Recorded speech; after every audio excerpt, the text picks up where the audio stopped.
We have an update for you on what could be coming to one major Central Illinois health network. OSF is wanting to make several changes, the largest of them merging Urbana's Heart of Mary and Danville's Sacred Heart hospitals.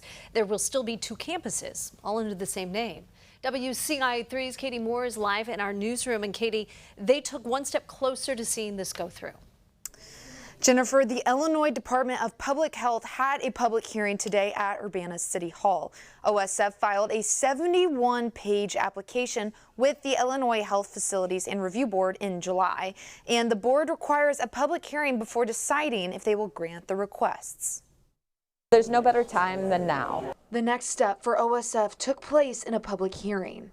The changes they're pushing for, in addition to consolidating their hospitals under one name with two campuses, are closing several of their units like the pediatrics unit, open heart surgery, the ICU, comprehensive physical rehab, and the catheterization unit in Urbana. More things are done on the outpatient setting, but still everybody holds on to how many beds do you have. OSF plans to cut the numbers they have from 110 to 25. We will still have a hospital, we'll still have an emergency room department, we'll still have medical beds, as well as this robust behavioral health unit.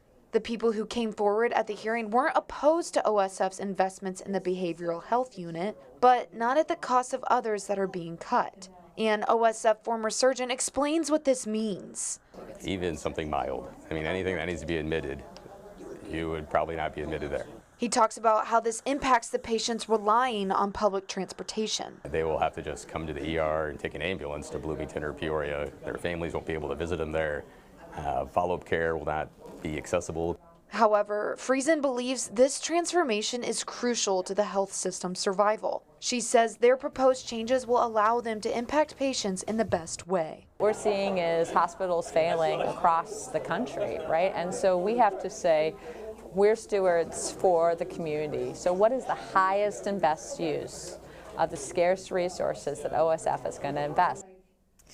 The review board plans to talk about what they heard at the hearing today on September 25th and will decide after if they approve OSF's requests. But employees have already felt the impact.